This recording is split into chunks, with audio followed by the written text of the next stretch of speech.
Bismillahirrahmanirrahim. Assalamualaikum warahmatullahi wabarakatuh.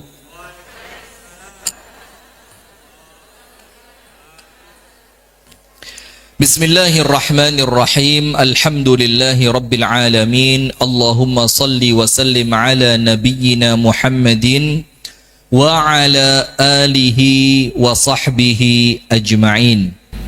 A'udzu billahi minasy syaithanir rajim. Ya ayyuhalladzina amanu taqullaha haqqa tuqatih wa la tamutunna illa wa antum muslimun. Allahumma anta rabbi la ilaha illa anta khalaqtani wa ana abduka wa ana ala ahdika wa wa'dika mastata'tu. A'udzu bika min syarri ma sana'tu abu'u laka bi ni'matika 'alayya wa abu'u bi dhanbi faghfir li fa innahu la yaghfiru adh-dhunuba illa anta. Allahumma inna nas'aluka 'ilman nafi'a wa na'udzu bika min 'ilmin la yanfa'. Amin ya rabbal alamin. Amma ba'du. Hadirin sekalian, ibu-ibu yang dirahmati oleh Allah subhanahu wa ta'ala, kita bersyukur kepada Allah double mustajabnya doa. Nomor satu, harinya baik. Nomor dua, waktunya ba'da asar sampai adzan maghrib juga waktu yang baik untuk berdoa. Yang ketiga, amalannya baik, yaitu majelis ta'lim, majelis ilmu. Yang keempat, di luar sedang hujan. Jadi kalau panjenengan berdoa, Bu, besar sekali kemungkinan doa panjenengan oleh Allah diijabah. Maka sambil pengajian dengerin, sambil panjenengan dengerin saya ngaji, tausiah, sambil panjenengan jangan lupa berdoa. Kalau berdoa, sebut satu nama, Rifki Ja'far Talib. Panjenengan masukkan dalam doa panjenengan, mudah-mudahan sehat, istiqomah, berkah, panjang umur. Jangan amin-amin tok, panjenengan sebut nanti pas, ya Allah, pas panjenengan nyebut nama putra panjenengan, suami panjenengan, keluarga, orang tua, nama saya juga ikut disebut. Amanat loh ini. Nanti kalau enggak di akhirat tak tuntut. Ini dungo kok maksoh ini ya, minta doa kok maksa. Sudah, alhamdulillah kita bersyukur kepada Allah. Kemudian salawat beriring salam semoga tercurahkan kepada baginda Nabi besar Muhammad sallallahu alaihi wasallam.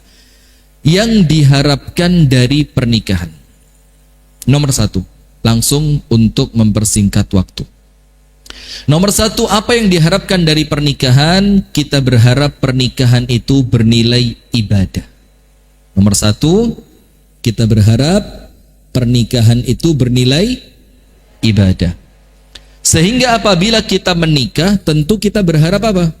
Kita berharap mendulang pahala dari pernikahan itu, karena pernikahan yang kita lakukan untuk Allah subhanahu wa ta'ala. Panjenengan tulis ayatnya. Allah subhanahu wa ta'ala berfirman, Inna salati wa nusuki wa mahyaya wa mamati lillahi rabbil alamin. Itu Allah subhanahu wa ta'ala menyebutkannya pada surah Al-An'am ayat 162. Surat apa? Al-An'am ayat berapa? 162. Lebih lengkap apabila panjenengan tambah 163. Jadi Al-An'am 162, 163. Itu harapan kita, Bu. Kalau pernikahan itu bukan untuk ibadah, maka banyak orang tidak mau nikah. Kenapa? Karena banyak orang nikah itu gambarannya menyeramkan. ketemu suami yang kasar. Ada orang yang memang Bu tidak menikah karena mohon maaf, dia tidak punya hasrat. Ada orang yang tidak mau menikah karena sekarang ada yang namanya child free. You know? Understand? No. Kalau saya tanya, you know? Yes, I know. Jangan nano toh. No, saya bingung. No apa no iki? No ini artinya tahu apa gak, itu bingung saya. Nah, apa child free itu? Ada orang-orang di kalangan entah laki entah perempuan gak mau direpoti dengan punya anak. Karena mereka menganggap anak itu apa? Ngerepoti. Nah, maka kalau bukan niatannya ibadah, bukan untuk mengharapkan ibadah di dalam pernikahan, maka akan banyak orang tidak menikah. Akan banyak orang tidak menikah.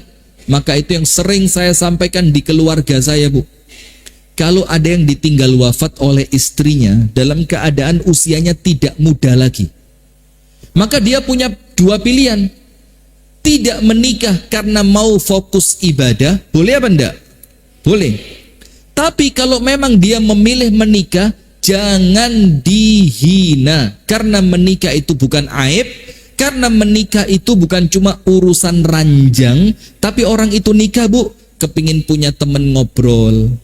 Kepingin kalau malam-malam ada sesuatu, ada temen yang menemani. Kan urusannya banyak. Jadi ojo dibilang, golek opo sih?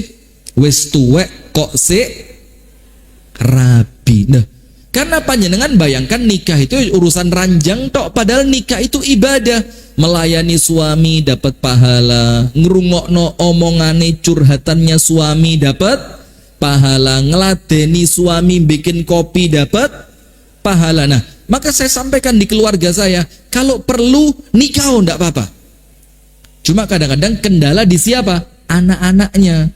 Anak-anaknya itu terkadang, mohon maaf ya, kalau orang tuanya nikah lagi, sing dipikir warisan. Waduh, warisannya bakal kelong ini kurang. Kalau ibu saya menikah, bapak saya menikah lagi, warisan. Nah, ini namanya apa? Materialistis. Kalau bahasa orang parinya, kendonyan. Sabar ya. Ini bulan Syawal, ojo golek perkara. Kedonyan. Saya tahu ngetes tok saya. Nah, maka nomor satu, apa yang kita cari dari pernikahan? Karena pernikahan ini yang kita harapkan apa dari pernikahan? Nomor satu, kita berharap menikah itu bernilai ibadah. Sekarang perhatikan, Ustadz, saya tahu ayatnya surah Al-An'am.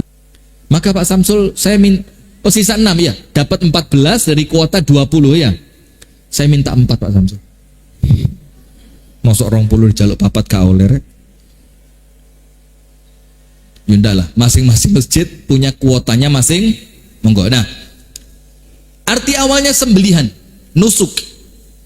Termasuk makna nusuk itu apa?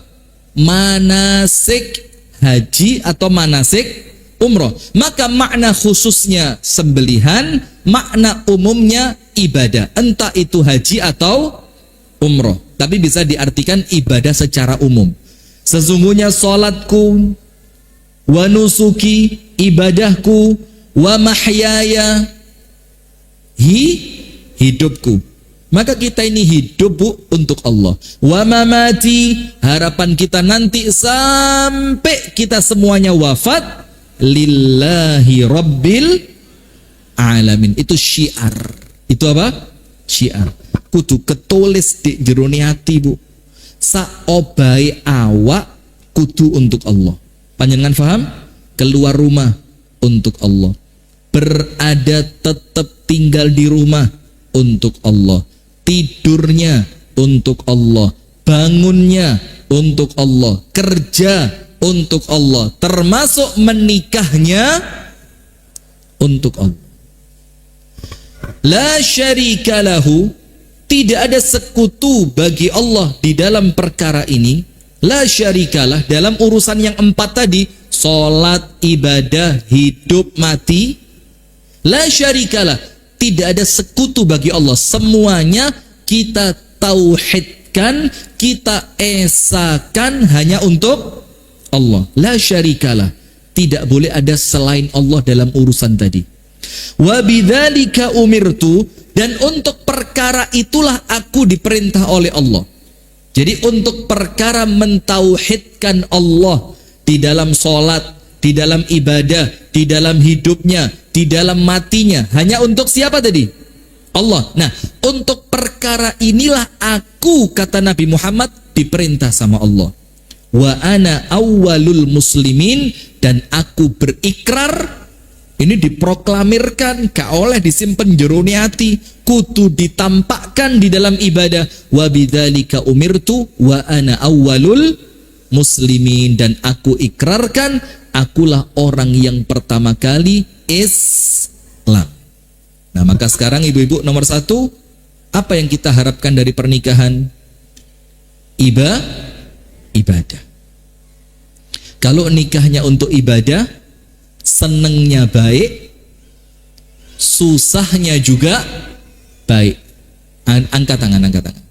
Sing rabi mulai awal sampai sekarang seneng terus, angkat tangan. Oh, garuk-garuk, saya kira angkat tangan. Kewaget, hampir tak interogasi panjenengan. Sampai lepas kopiah saya. Angkat tangan. Mulai awal nikah, Qabil Mike.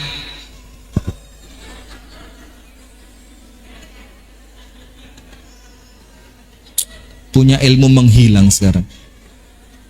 Untuk istrinya perlu hati-hati. Sudah mulai punya ilmu ngilang. Seneng terus. Gak pernah nangis belas. Mulai guyang-guyu, peringisan.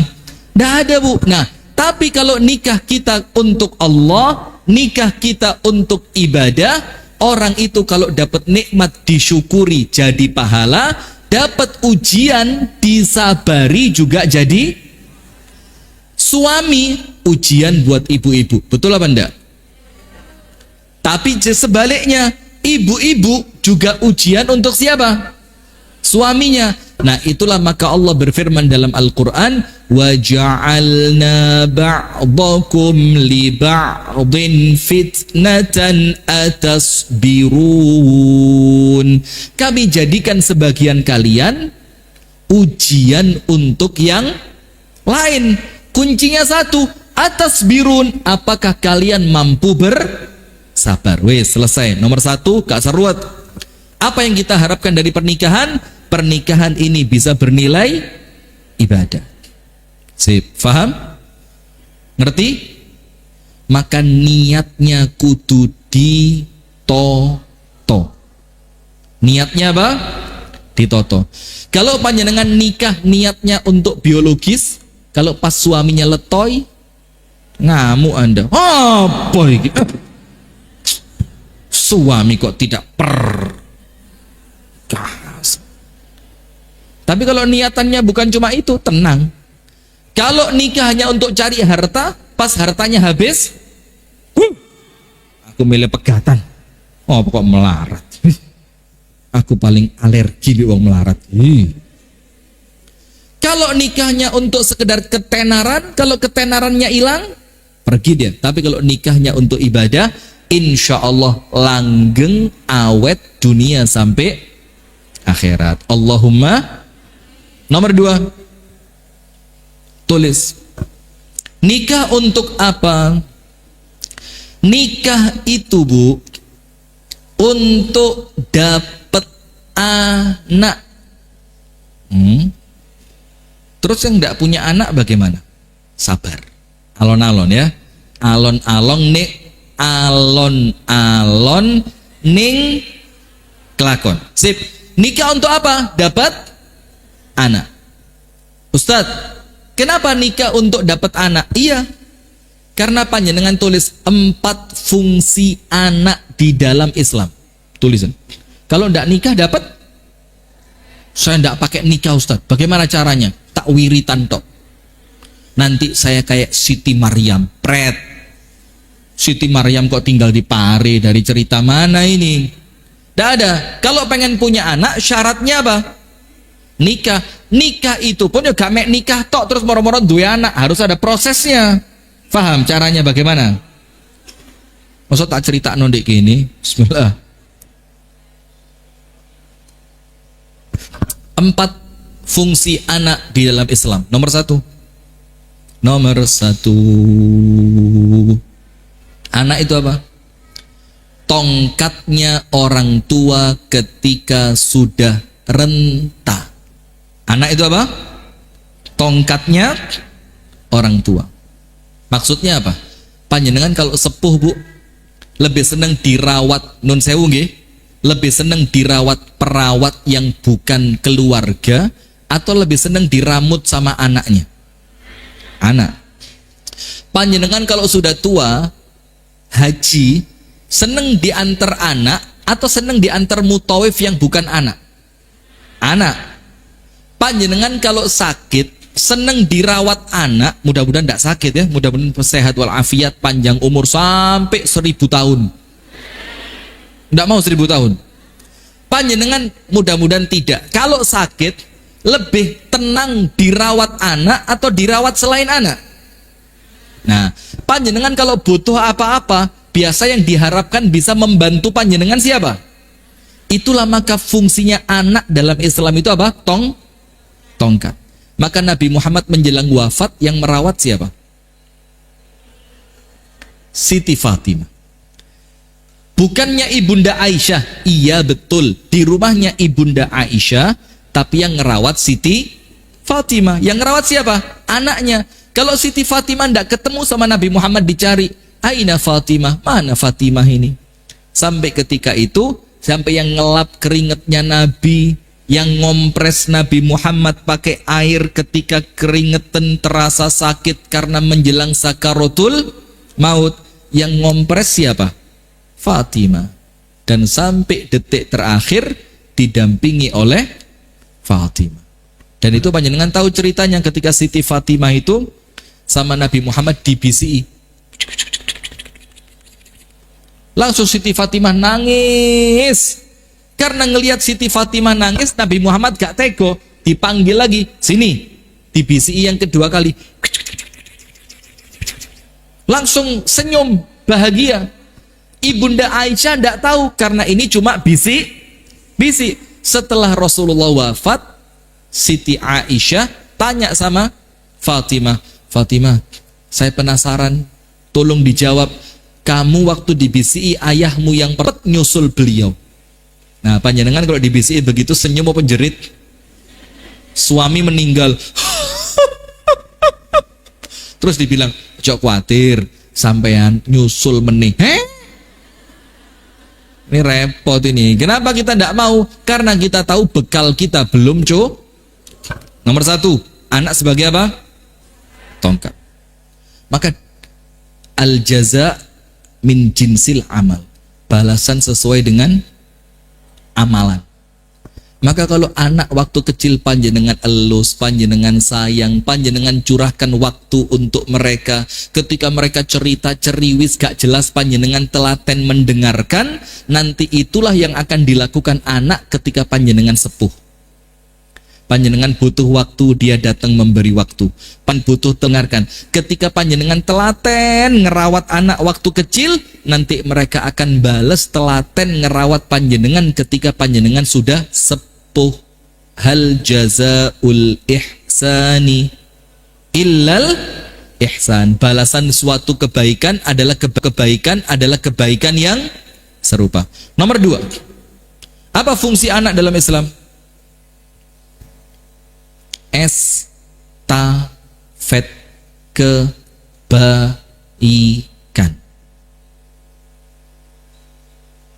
Ngerti mboten? Apa yang kedua? Estafet kebaikan. Panjenengan tahu lari estafet? Apa? Lari. Nah, itu intinya ngoper kayu kan, ngoper tongkat. Lari. Kemudian apa? Tongkatnya diserahkan kepada siapa? Temennya untuk melanjutkan putaran berikutnya. Terus sampai putarannya selesai. Ada tongkat estafet namanya. Gini apa buatan? Nah, anak itu estafet kebaikan kita. Itulah kenapa dibilang apabila manusia meninggal terputus seluruh amalnya kecuali apa? Salah satunya anak soleh yang mendoakan. Imam Syafi'i ketika menafsirkan ayat Al-Quran pada surat An-Najm, surat apa? An-Najm, wa allaysa lil insani illa ma sa'a, manusia tidak akan mendapatkan apapun kecuali apa yang dia lakukan. Jadi kita tidak dapat kecuali apa yang kita lakukan. Panjenengan dapat tidak pahala sholat saya? Kok enak sholatku akeh? Sombong. Nah, saya sholat, panjenengan dapat pahala? Enggak. Saya sodako, panjenengan dapat pahala? Enggak. Saya ceramah, panjenengan dapat pahala? Dapat. Ngerungok nih ya, dapat. Saya berdoa, panjenengan dapat pahala? Dapat apa? Enggak. Saya siapa bilang saya doain panjenengan? Astagfirullahaladzim. Saya doain panjenengan muslimin wal muslimat. Sudah. Kata Imam Syafi'i, Allah Ta'ala berfirman, manusia tidak akan mendapatkan apapun kecuali apa yang telah dia lakukan. Kata Imam Syafi'i, kecuali anak. Illal walad, kecuali anak. Kenapa? Karena anak itu li'annal walada min kasbi abihi, karena anak itu hasil kerja kerasnya orang tua. Anak bisa ngaji berkat siapa? Orang tua. Ustadz, aku gak ngurui kok. Tapi kan yang nganterkan dia bisa datang ke majelis taklim siapa? Yang nganter dia ke TPQ siapa? Yang masukkan dia ke pondok siapa? Orang tua. Maka ketika anak itu baik, kata Imam Syafi'i, otomatis diniatkan ataupun tidak, pahalanya akan sambung untuk orang tua. Entah orang tuanya masih hidup, mudah-mudahan panjang umur, ataupun orang tuanya yang telah meninggal dunia. Maka tahu Haji Riki Abu Sanum, kakaknya siapa namanya? Loh, kok tahu? Itu kalau teman-teman itu mulai rodok males, mulai rodok futur, buring, you know buring? Buring itu yang roda mobil itu ada buringnya itu. Gak ngerti Anda, salah tempat guyon saya. Bearing, tahu rodanya gak nyambung belas. Nah, itu saya semangati bagaimana? Ingat lo ya, kamu ini bergerak, panjenengan berdua ini bergerak, entah Riki, entah Dian, dan yang lain juga. Itu pahalanya nyambung ke orang tuamu di alam kubur sana. Akhirnya semangat lagi. Karena apa? Anak adalah estafet kebaikannya siapa? Orang tua. Maka kalau punya anak, Bu, jangan cuma 10. Hah? Sekarang berapa? Sekarang berapa? 1. Loh kok minimalis seram?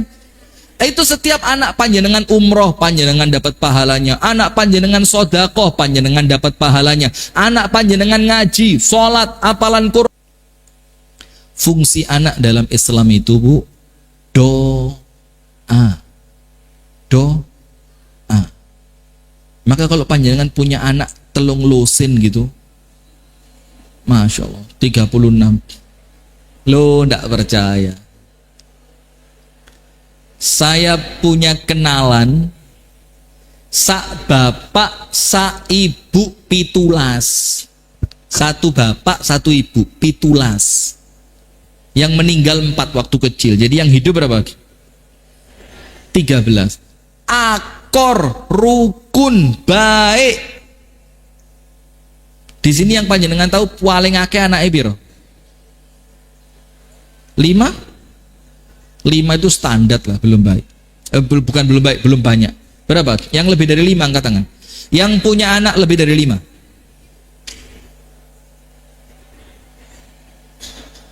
Kenapa ndak mau punya anak banyak? Ngerepoti. Bukan anak yang ngerepoti, panjenengan yang sok repot.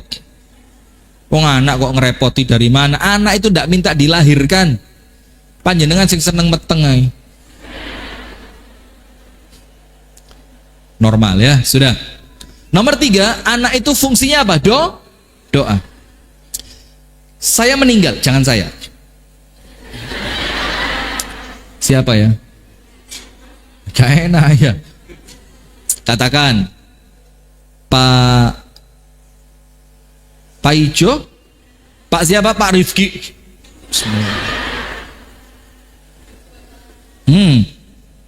Pak Paijo, ada yang namanya Paijo di sini? Pak Paijo meninggal. Panjenengan bukan istrinya, bukan anaknya, bukan orang tuanya, bukan kerabatnya. Panjenengan doakan Pak Paijo yang meninggal tadi. Doanya sampai apa enggak? Doanya sampai apa enggak? Sampai. Dalilnya apa? Ayat Al-Quran. Rabbana ighfir lana dhunubana wali ikhwanina alladhina sabakuna bil iman. Ya Allah, ampuni dosa kami dan ampuni dosa mukminin yang meninggal sebelum kami. Doanya sampai? Sampai.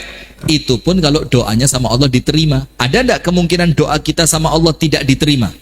Ada, apalagi model kita ini. Tiap hari gosip. Terakhir gosipnya itu istrinya Baim melawan.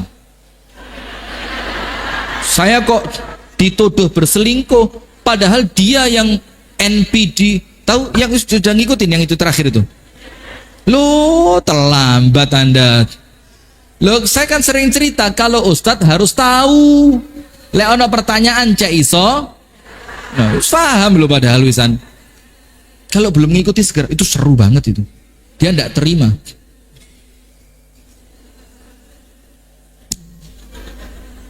Kakean kumpul ibu-ibu ini, astagfirullahaladzim. Sudah.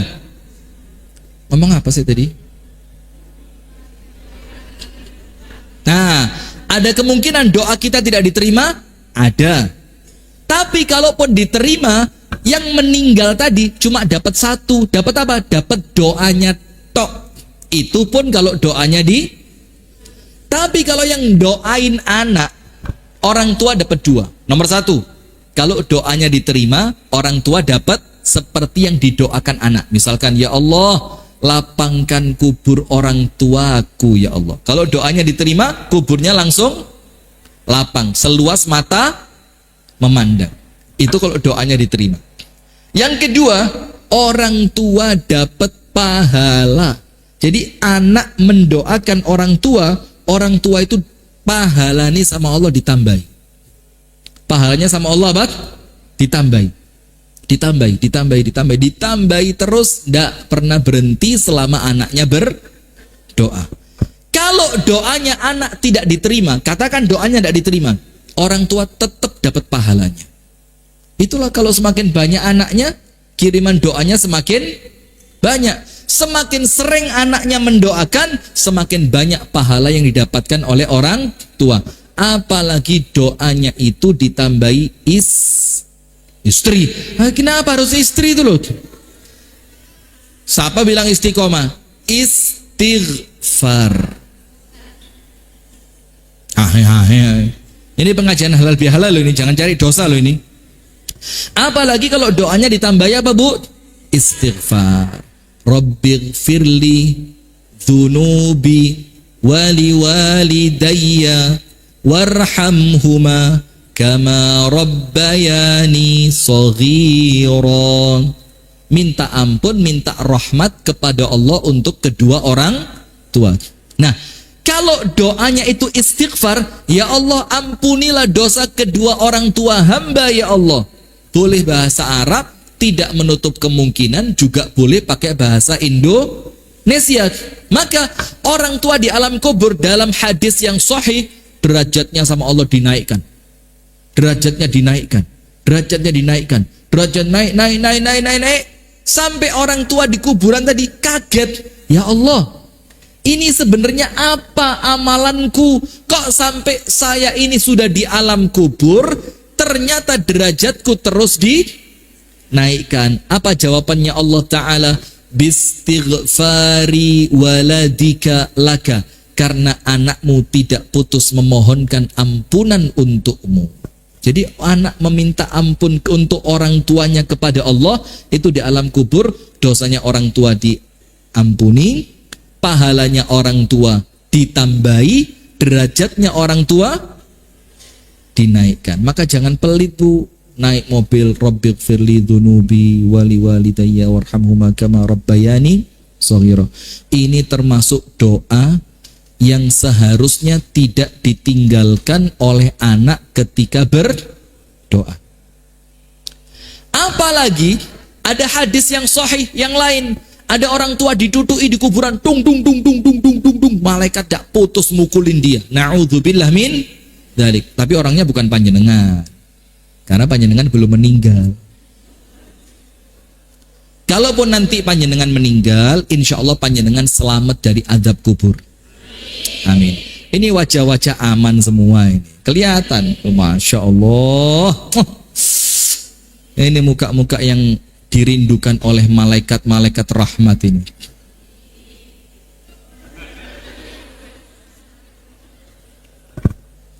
Apalagi ada hadis sahih. Ada orang tua di alam kubur didudui malaikat. Ditutup, habis dipukulin terus sama malaikat. Suatu ketika malaikatnya berhenti. Orang yang di alam kubur kaget. Malaikat wis kesel sampean. Kaget, malaikat dibilang kesel.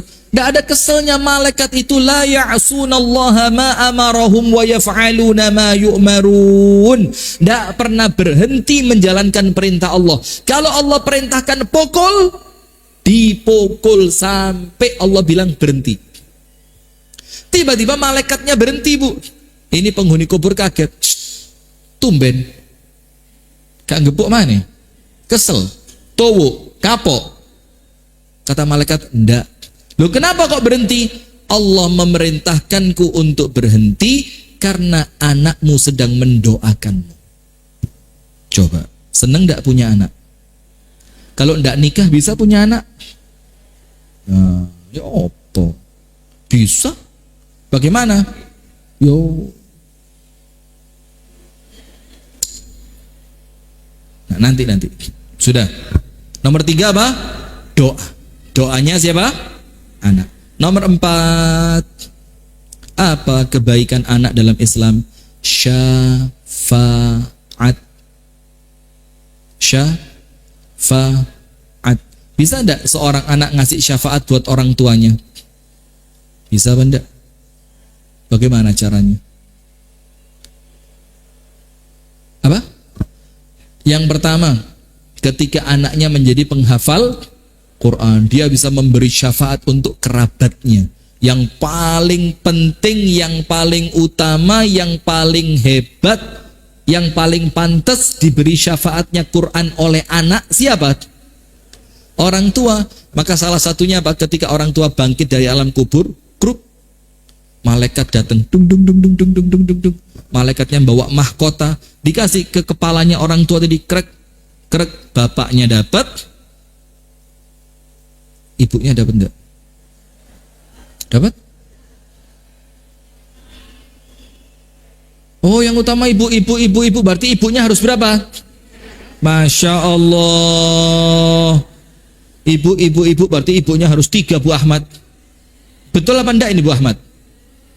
Oh iya, terima kasih Bu Ahmad, luar biasa. Oh, saya enggak ikut-ikut. Ini Bu Ahmad yang ngomong. Iya. Boten Bu Ahmad, boten, jangan dia, bahaya nanti. Begini Bu, orang tuanya dikasih, ayahnya dikasih, ibunya dikasih. Yang mahkota itu terangnya melebihi terangnya matahari di siang hari. Terus orang tuanya tanya, malaikat, ini mahkota bagus sekali, ini mahkota karena apa? Dijawab sama malaikat, karena anakmu menjadi ahlul Quran. Menjadi apa? Ahlul Quran. Dan jangan kecil hati. Disebutkan oleh Asy-Syaikh saya lupa namanya, Abdul Aziz Asy-Syuwair. Beliau bilang apa? Ahlul Quran itu 4. Bukan hanya hafal. Jangan kecil hati, jangan kecil hati. Nomor 1, ahlul Quran itu mereka yang mau belajar Quran. Mau apa? belajar. Jadi kalau punya anak-anak waktu kecil Bu, ojo sampai lewat. Mumpung sik gampang diatur, mumpung masih mau diarahkan, tuntunan taruh Masjid Al-Amin, sekolahkan.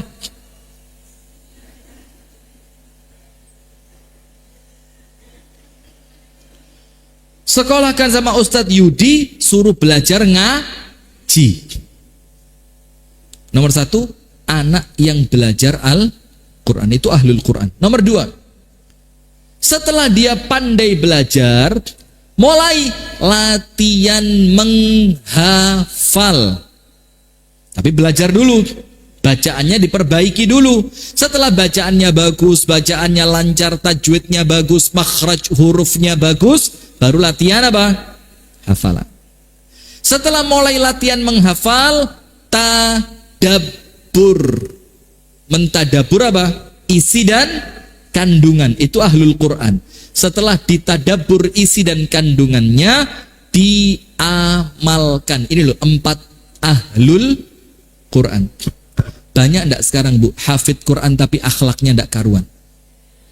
Ya enggak banyak lah, tapi ada lah ya. Ada. Bahkan saya kenal beberapa ahlul Quran tapi akhlaknya tidak mencerminkan Al-Quran. Dan terakhir, saya dengar dari putranya Ustadz Khalil Bustami. Putra beliau salah satu yang hafal Quran semua. Salah satu yang hafal Quran itu namanya Fahim. Nah, Fahim itu ketika ngasih tausiah di Masjid Kediri, Masjid Nur Solihin, itu memotivasi orang tua untuk mengajak supaya anaknya hafal Quran. Nomor 1, kata beliau apa? Pelajari dulu motivasimu apalan Quran untuk apa. Jangan sampai salah. Karena kalau sampai, ini kok anget ya? Ibu-ibu belum mandi ya? Hah? Karena kalau sampai salah niat, kalaupun hafal, nanti sia-sia. Maka nomor 1, motivasi menghafalnya dicek, saya apalan Quran untuk apa. Itu nomor 1 Bu, anak memberi syafaat. Nomor 2, ada dalam Sunan Imam Ahmad, itu anak kecil disuruh masuk surga oleh Allah. Disuruh masuk surga. Terus Allah Ta'ala berfirman, udkhulil jannah, nah waktunya kamu masuk surga. Anaknya jadi ngelihat surga itu nikmat, kenikmatan, kesenangan, kebahagiaan, makanan, minuman, tempat yang begitu indah. Ternyata ketika anak itu sama Allah disuruh masuk surga, anaknya bilang apa? Boten Gusti Allah, boten purun, mangke mawon, nanti saja. Allah tanya, kenapa kok nanti saja?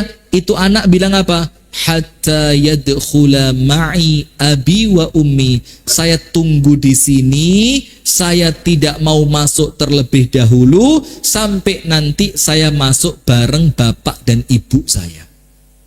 Allah bilang apa? Udah bisa. Ibu musik kadoan, antrine dawa. Kalau ibumu, wih, antri jauh sekali. Terus tanya, ya Allah kenapa kok ibu saya antriannya masih jauh sekali? Kakean rasan-rasan. Oh alah. Baru tahu ternyata rasan-rasan dosane gede. Ya wis ya Allah, kalau ibu saya kakean rasan-rasan, bapak saya wis dicek podo. Mosok bapakku rasan-rasan? Ora rasan-rasan, tapi apa? Gelek ngapusi. Walah. Ngapusi sinten Gusti Allah? Ngapusi ibumu. Akhirnya anak, jangan guyang-guyu, istighfar. Ini kita semua sama ini. Istighfar. Ngaku nih ngaji be Ustadz Rifki nang warung kopi. Saya punya jamaah di Kediri. Itu kalau ngaji Bu, setor wajah di awal dan di akhir. Tengah-tengahnya kemana? Ngopi. Yang satu sudah meninggal, yang satu masih hidup. Mudah-mudahan tobat sebelum meninggal. Terus saya tanya, kok gak ketok pas ngaji? Bayo tat, suarane antum iki luwih jelas di warung kopi timbang di masjid. Di masjid sone bengung tat, di mburi pawena alasan saya bilang. Sudah. Akhirnya si anak tadi bilang, "Enggak, ya Allah, enggak." Bagaimana? Saya tetap mau di sini, saya mau nunggu orang tua saya. Akhirnya dalam tanda kutip, ini pakai bahasa saya nggih. Jangan nanti mosok hadis ngono ya ndak gitu. Ini bahasa pengajian. Dalam tanda kutip Allah Ta'ala ngalah. Allah Ta'ala bilang, "Ya wes malaikat, cariin bapaknya, cariin ibunya." Setelah ibu sama bapaknya digandeng, baru dia masuk ke dalam surga. Nah, maka nikah itu apa yang panjenengan harapkan? Punya anak yang soleh. Tujuannya apa? Anak itu bisa jadi tongkatnya orang tua ketika mereka sudah renta. Anak itu bisa sambung kebaikannya orang tua. Anak itu bisa menjadi doanya mendatangkan kebaikan. Yang terakhir, anak bisa memberi syafaat. Jadi apa yang kita harapkan dari pernikahan? Punya anak yang kelak akan mendatangkan kebaikan untuk orang tua. Nomor 3, apa yang Anda harapkan dari pernikahan? Jujur ya, menjaga diri dari dosa. Betul apa betul? Kok keras sekali? Coba dijelaskan. Betulnya bawa antar, betul. Nah, kaget tuh saya. Nah, menjaga diri dari dosa. Maka lihat hadisnya. Rasulullah SAW mengatakan untuk para pemuda, panjenengan sudah lewat. Ini yang dijak ngomong pemuda, saya masih masuk. Oh gak, entek. Karena muda itu balik sampai 40. Saya sudah 40 sekarang, ya Allah, gak kerasa. Mudah-mudahan panjang umur ya. Dalam sehat, dalam taat, dalam istiqomah. Amin ya Allah. Kok 40 ya? Tapi tidak apa-apa. Umur itu kan cuma bilangan angka saja kan. Mengenai semangatnya kan ya tidak tergantung umur kan. Saya umur bolehlah 40. Wajah bolehlah 47. Tapi semangat saya 17. Kalau sang guyu, amin gitu loh. Ya, sudah. Yang ketiga jamaah, apa yang kita harapkan dari pernikahan? Menjaga diri dari dosa dan keburukan. Menjaga kehormatan. Maka Rasulullah bersabda kepada anak-anak muda, "Ya ma'syarasy syabab, man istata'a minkumul ba'ata falyatazawwaj, fa innahu aghaddu lil basari wa ahsanu lil farji, faman lam yastati' fa 'alaihi bis-shaum fa innahu lahu wija." Kata Nabi Muhammad, wahai sekalian anak-anak muda, siapa di antara kalian yang mampu untuk menikah, hendaknya dia segera menikah. Karena apa? Karena pernikahan itu aghaddu lil basari, lebih mudah untuk kalian menjaga pandangan. Karena kemaksiatan lawan jenis, maaf nggih, kemaksiatan apa? Lawan jenis itu pintu pembukanya apa? Meripat. Kalau dari awal dijaga, ke depannya tidak ada masalah. Tapi kalau pandangan sudah dilepaskan, mesti putih. Baik, Masya Allah, kewinclong. Karena bekas panune belas. Ya Allah. Ratau kena srengenge ketok iki. Kayak kuning ndok lire. Nah, kalau mata sudah dilepas, maka itulah Mas Rosi ini perlu hati-hati. Kenapa? Kelewatan si FD ya rumahnya. Bu, si FD itu bu, kalau panjenengan lihat bu,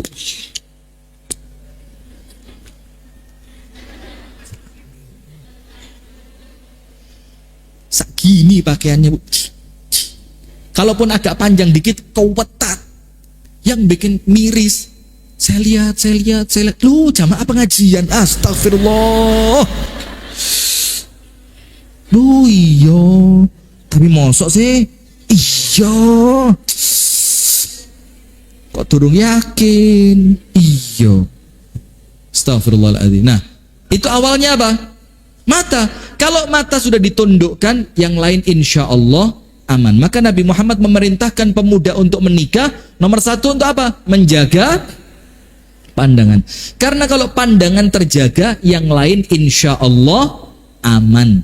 Yang kedua, wa ahsanu lil farji, dan yang semacam itu lebih mudah untuk menyelamatkan kemaluan. Tapi kalau belum bisa, disuruh apa? Puasa. Maka menikah itu harapan kita apa? Untuk menjaga kehormatan, ojo sampai ngelakoni sing elek-elek. Allahumma amin. Maka Bu, doain Bu.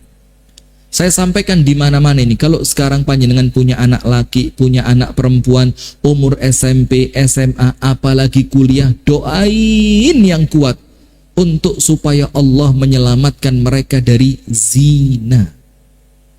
Mudah-mudahan kita semua terjaga ya.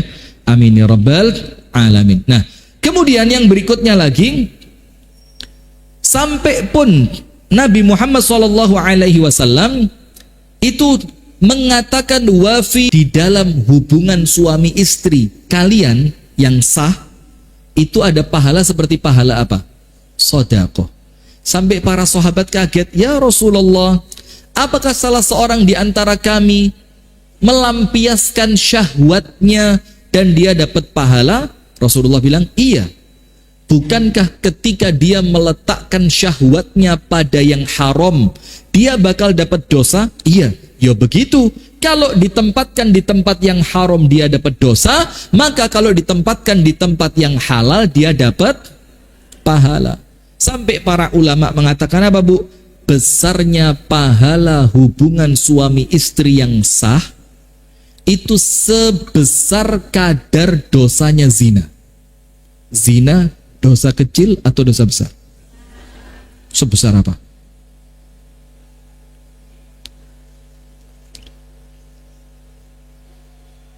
Sebesar apa? Tugu Garuda? Monas? Simpang 5 Gumul? Ayo. Lah enggak tahu ya, bingung juga jawabnya ya. Lewang dosa itu perkara gaib.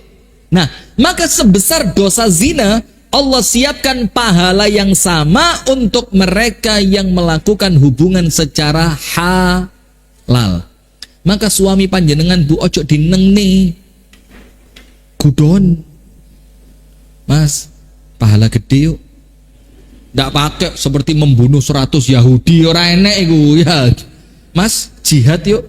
Jihad Palestina. Bukan Mas, jihad yang lain. Apa itu? Membunuh setan. Ya apa caranya Dik? Langsung panjenengan beraksi. Deneng deneng deneng deneng. Suami bilang, sampean setan Dik, yuk tak pateni. Astagfirullah. Nah, maka termasuk menikah itu untuk apa? Menyelamatkan diri dari dosa dan hawa nafsu. Yang terakhir, yang keempat. Apa sih yang diharapkan dari pernikahan? Ketenangan. Tenang. Maka ibu-ibu Bu, ojo ceriwis.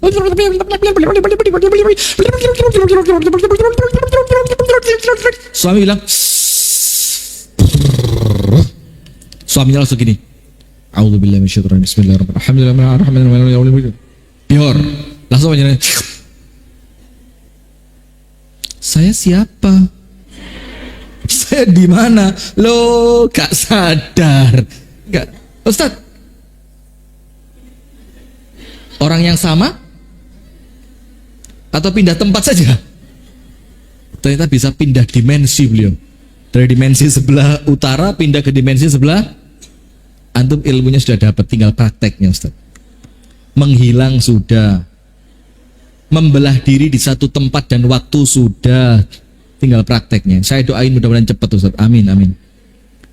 Siapa yang bilang amin tadi? Astaghfirullahaladzim. Sudah. Yang keempat, mencari apa? Tenang. Karena ayat tentang pernikahan Ar-Rum 21. Ar-Rum berapa? 21. Ayat tentang pernikahan itu apa? Litaskunu ilaiha, supaya kamu merasa tenang. Sukun itu apa? Kalau dalam tajwid sukun itu apa? Mati. Fathah hidup, kasroh hidup, dhammah hidup. Fathah apa? A kasrah, I dhamma, U A I U. Kalau hamzah disukun, ngawur, mana ada? Ada Ustaz. Coba Ustaz Yudi. Ndak ono. Alif fathah, alif kasroh, alif dhamma, alif sukun. Mau ngapain dengan astagfirullah. Ini muridnya siapa ini Ustaz? Sini guru nih loh. Nah, maka sukun itu artinya apa? Mati, berhenti. Berhenti. Maka sakinah itu orang kalau sudah tenang, mandek, gak ria-rio, gak riwa-riwi, itu dibilang mendapatkan sakinah. Dan sakinahnya seorang laki-laki Allah tetapkan ada pada istrinya. Pada siapa? Istrinya. You know istri? Beda, istri sama istri beda. Spellingnya harus benar. Bu Sevi mana Bu Sevi tadi kelihatan? Betul spellingnya, three. Betul ya, berarti kalau is three artinya apa? 3. Matur suwun Bu Sevi. Marahin tembak. Mumpung sebelahan. Istrinya. Nah, maka istri itu harus memerankan diri mendatangkan ketenangan untuk siapa? Suami datang.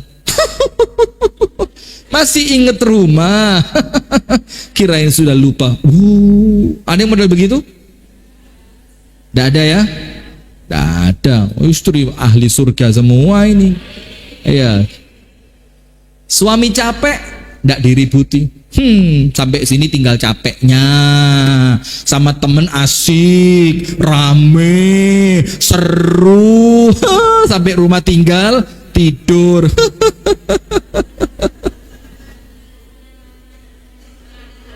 Pengalamannya siapa? Lah kok curhat? Loh, dibilang saya curhat sedikit. Itu enggak sakinah. Sakinah itu apa? Tenang. Kalau setelah tahu istrinya pulang suaminya pulang ke rumah sisa capek, ya sudah, namanya orang capek diapain? Yang ngerti dong. Oh capek ya. Oh iya tadi sama temen kan kamu capek, seru banget tadi sama temen ya. Berarti sekarang di rumah sisa capek. Sini saya pijitin.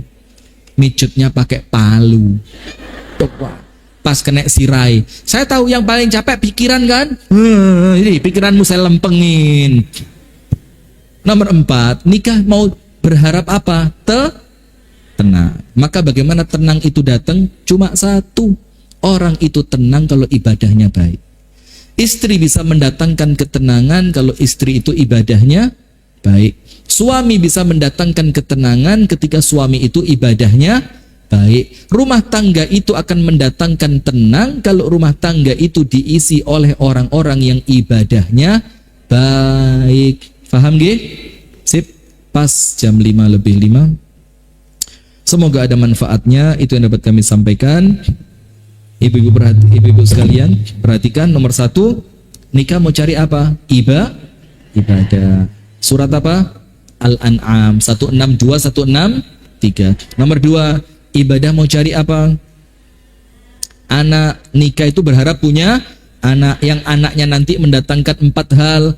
Anaknya bisa menjadi tongkat ketika orang tuanya sepuh, anaknya bisa melanjutkan estafet kebaikan orang tua, anaknya bisa mendatangkan doa dan istighfar, anaknya bisa memberi syafaat. Yang ketiga, nikah itu berharap apa? Menyelamatkan kehormatan diri dari dosa dan kemaksiatan. Maka Rasulullah bilang disuruh nikah supaya matanya terjaga, kemaluannya terjaga. Yang terakhir, nikah berharap apa Bu? Tenang. Maka hati-hati. Kalau rumah tangga panjenengan tidak ada keempat perkara ini, boleh jadi rumah tangga itu ada yang salah. Maka perlu dievaluasi. Perlu dievaluasi.